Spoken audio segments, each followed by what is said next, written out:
Hi and welcome to the Devon webinar. This week I'm joined by Devon Sustainability Fund Portfolio Manager Ben Jenkin. Hi Ben. Hey Greg, how are you? well? I'm well, thanks. Excellent. Well, this week we're going to unpick the recent earnings season. Obviously there's been a flurry of results on both sides of the Tasman. Quite a divergent one, and we're going to go through some of that with Ben right now. I suppose Ben, one thing you could possibly say about the earnings season is it was quite a volatile one. And things got off to a really interesting start. We obviously had A2 milk. It was a really positive reaction on the day. I think the shares are up around 20%. What did you make of that result? Yeah, that's right, Greg, and it ended up finishing the month up 37%, so it carried on after that initial reaction. But A2 is essentially doing a fantastic job at taking market share in their infant product market in China, and particularly their English label, which has been at a lower price point to the Chinese label. So you've seen customers trading down to their product, and they grew revenue by 13%, which was well ahead of market. On the back of that, the company's delivered exceptional operating leverage, so their margins have expanded. I think another thing that investors have become particularly excited about is the company has over $1 billion of cash on its balance sheet and have flagged, after an investment they're making in their supply chain, significant capital returns to shareholders over the next week period, which they'll announce subsequent to, as I say, the significant investment they're looking to make in their supply chain. Just suppose in terms of the thematic, we've got a declining birth rate in China. Does that make the result even more impressive? It certainly does, Greg. What we've seen is post-COVID, we did see an uptick in marriage data and subsequent births. It has, subsequent to that, rolled over again, but it is particularly impressive that A2 is performing exceptionally well in a tough backdrop with respect to newborns in China.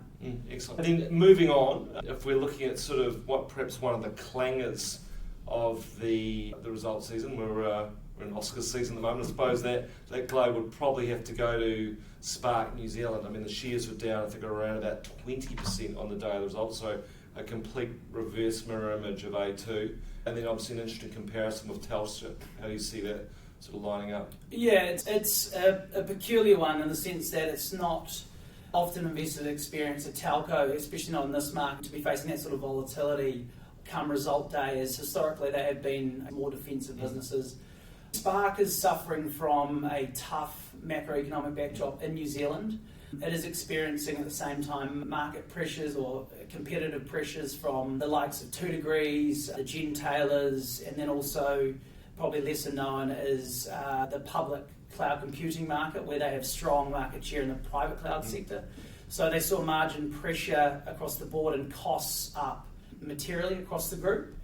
Furthermore, they're still not being able to cover their dividend through cash flow. The market's running with fears that they're going to have to cut their dividend at some point in the future as it's becoming increasingly unaffordable. The observation across the Tasman to Telstra is Telstra finished the month up 7% and delivered a really strong operating result. Telstra is at a different point of the cycle whereby the Australia telco market was very competitive over the last decade, and it's coming out of a competitive period of ARPU decline, and they're actually seeing prices lift as the telco operators look to get a return on some of the significant investment they've made over the last decade. ARPU, for those out there, just explain what that is. Yes, that's right, Greg. ARPU just price rises. So Australia have experienced strong price declines over the last decade, and we're seeing a recovery in prices as the market shrunk to a 3-player mobile operator market, the merger of TPG and Vodafone.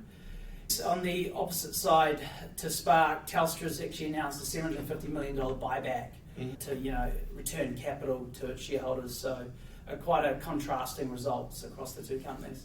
Now that's a good segue to, obviously we've got some companies giving back cash during the earnings season and dishing out more to shareholders, but then we've actually got some companies which have been asking for cash. So I guess that leads us on to the big feature of the last few weeks in terms of Ryman's $1 billion capital raise. What did you make of that and the reception? Yeah, that's right, Greg, and it's the second time Ryman have been back asking investors for capital in the space of under 2 years. What's happened is they've called out in the December quarter sales applications down 40% relative to the prior period. As a result, their gearing is under pressure, and post the $1 billion capital raise, their gearing is going to go from 37% of equity to 23%. So basically, with a softer operating performance and debt increasing, the new management team has decided to reset. And I mean, a part of that operating performance is they have had some pricing changes in market and changes to incentive programs, and it appears the company has suffered as a result. They're calling out, albeit in this quarter, things from that performance in the December quarter had bottomed and looking to pick up a little bit. Quite interesting, in contrast, Summerset, their main competitor here in New Zealand, called out 30% increase in sales applications year to date. So that's this quarter opposed to the December quarter that Ryman pulled out. So you're seeing quite a divergence in performance across the two companies. And I guess Summerset sort of finished the month down 5%, so did get caught in the sales pressure from the Ryman capital raise.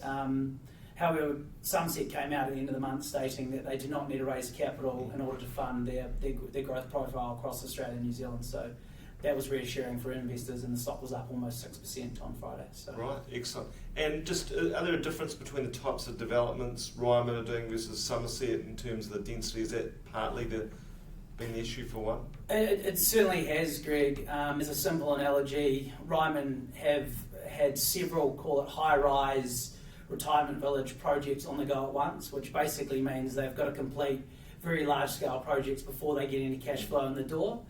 Versus Summerset has a slightly different approach, albeit they are completing one large-scale project at the moment. But their core offering has been broadacre, where they can produce almost like townhouse type unit. As they develop the units, they can sell down throughout the course of the project. So you'd be able to recycle capital much more effectively, and in a tougher market, that's been a really successful strategy.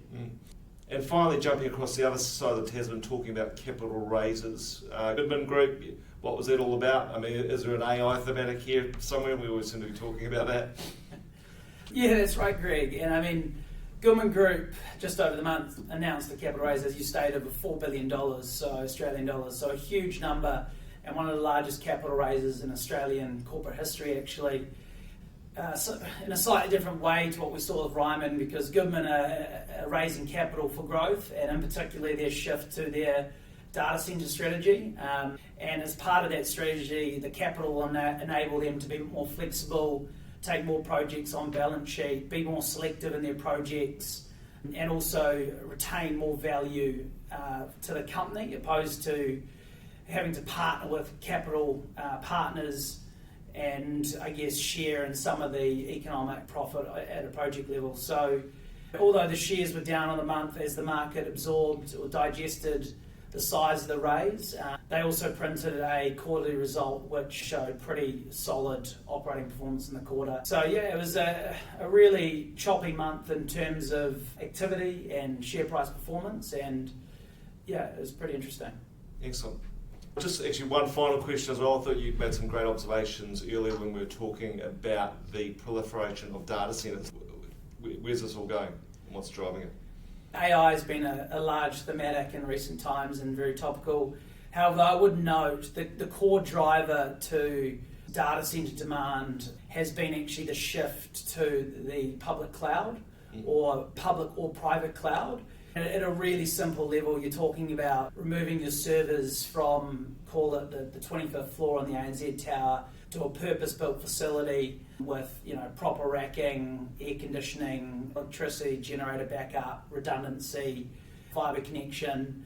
And that's been a key driver of data centre demand. I guess the next leg, where AI is expected to take up a significant amount of compute, and has been driving and will drive significant more data centre demand as well. Excellent. Oh, thanks for that observation. I'm sure we'll cover that on another webinar as well, a bit more detail. But yeah, thanks for your time again, Ben, unpicking those names.